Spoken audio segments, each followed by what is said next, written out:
Today's video is all about Ciopinno. Ciopinno is an Italian-based fish stew. It actually was invented in San Francisco in the 1800s. The Italian fishermen there would go around, if they hadn't had a good catch that day, they would take their bucket and go around to fellow fishermen and ask for any fish or seafood that they could spare, and they would cook that up for their dinner using wine and tomatoes. That's where it started, and it lives on in San Francisco as an iconic dish there. So I wanted to try to make it. I've only tried to make it once before, and it was a long time ago, and it wasn't the greatest. So I wanted to try it again. In every recipe that I looked at, they almost always used fennel. So I wanted to use fennel in my recipe as well.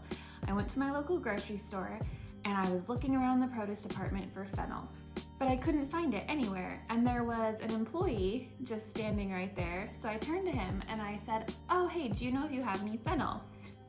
We both had masks on, of course, so I couldn't really see his reaction, but he didn't say a word. He just looked at me, deadpan, and just went,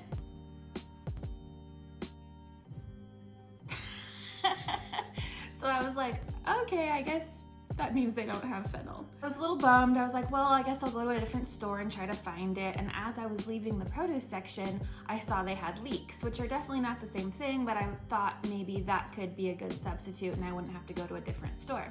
So I went over to the leeks, I picked one up, and underneath was a whole bunch of fennel.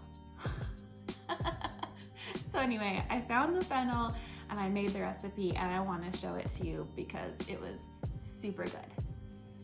Starting my pot like I always do with a lot of onions, also some celery, and to that we're adding fennel. The fennel I told you about earlier. A whole bulb of fennel to that.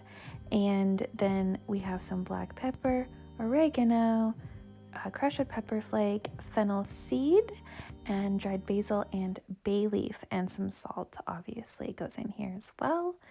Cook that up. It's a very aromatic. I love fennel. It has such a unique flavor, you know? Anyway, so I'm cooking all this together, and then you add in a little bit of tomato paste to give it that nice background flavor, and cook that down for just a little bit. And to that, we're going to be adding a bunch of white wine like you just saw. I think that was about a cup. I didn't actually measure.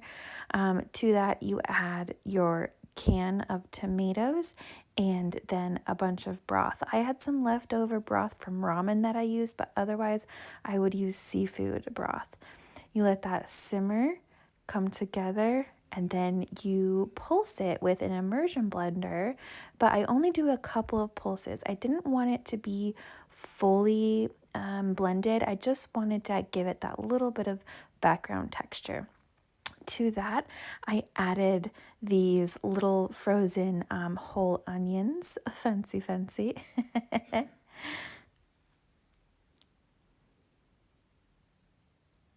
And then next is when we add all the great stuff. So I added in a bunch of cod, a whole bunch of shrimp, and a lot of mussels. I got the mussels that were out of the shells. I know that it looks really pretty when you have the ones that are in the shells, but they're kind of a pain, right? So I was able to find them without the shells, and those are the seafoods that I used. We plated it up with some really nice crusty bread and a lemon wedge, some of those fennel fronds, and some parsley. I mean, I love this meal. I know it's not for everybody, but I'm such a seafood lover. I could eat this every single week. And oh, you might see there in the background, we did put a little bit of noodles in it. Totally not traditional, but very fun. I loved this. Yeah, I don't know. Very proud of it. Thank you so much for watching. I'll see you later.